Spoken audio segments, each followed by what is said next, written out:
We've all seen the movies, right? The hacker in the hoodie, green text just flying across the screen, frantically smashing keys to take down some global network in, like, 90 seconds flat. But what does professional, ethical hacking actually look like in the real world? Well, let's pull back the curtain and demystify the process behind the myth. This quote right here, it gets to the absolute heart of what we're talking about. The huge difference between some amateur just causing chaos and a professional who's identifying real risk, it isn't just about talent or speed, it's about structure. It's not about taking random shots in the dark and hoping something hits. It's about a deliberate, repeatable process. So in this explainer, that's exactly what we're going to do. We're going to break down that professional method. We'll cut right through all the noise from the Hollywood cliches and really focus on the power you get from a structured approach, the life cycle that truly defines what ethical hacking is. Look, professionals don't just guess. They follow a very clear life cycle for every single engagement.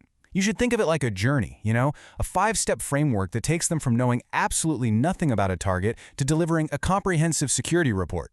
It all boils down to these 5 stages: reconnaissance, scanning, exploitation, post-exploitation, and then reporting. We're going to walk through each one, but I want you to pay extra close attention to that last step. It's the one that changes everything. First up, reconnaissance. Okay, think of this as the intelligence gathering phase. It's all about doing your homework, totally passive research. Before a professional even thinks about sending a single packet to the target, they are scouring public sources, websites, social media, even job postings, to build a super detailed map of the territory. Okay, so let's move on to step 2, scanning.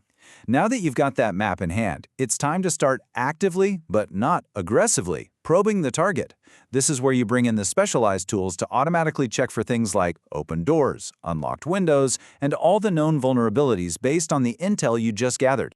And here we are at step 3, exploitation. This is what most people think of as the hacking part. This is the moment of action. You take all that information from the first 2 steps to actually try and gain access. You found a promising vulnerability, and now you're going for it, using a specific tool or technique to get inside. But listen, getting in is only half the battle. Step 4 is post-exploitation. So, you're inside. Now what? The goal here is to figure out the impact. What kind of sensitive data can you get to? Can you jump to other systems from here? This phase is what determines the actual business risk of the vulnerability you found. And all of that brings us to the final, and I mean absolutely non-negotiable step, reporting. This is the big one. This is the crucial divider between a professional and a criminal. And we're going to come back to this because it is so important it really deserves its own section at the end. Now, you can't follow this process without the right tools, right? Especially for those active phases like scanning and exploitation. And while there are literally thousands of tools out there, it is impossible to have this conversation without talking about one of the most powerful frameworks in the world. Meet Metasploit. And calling it the Swiss Army knife of hacking is honestly the perfect analogy.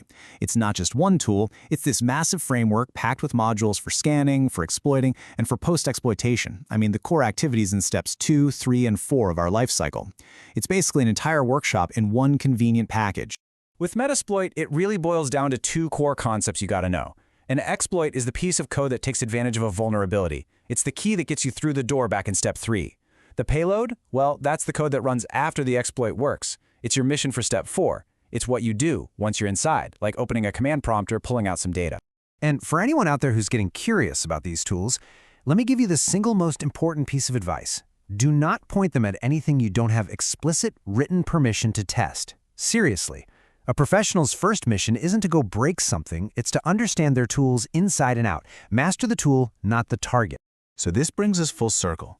We've looked at the 5-step process. We've seen a powerful tool that helps drive it. But what is it that makes this whole framework ethical? What is that clear, bright line that separates a security professional from just a criminal? So what is it? Really, after all that technical work, after getting in, after seeing what you can do, what single thing transforms all these actions into a respected, high-value profession? It's not some secret handshake, and it's not a piece of software.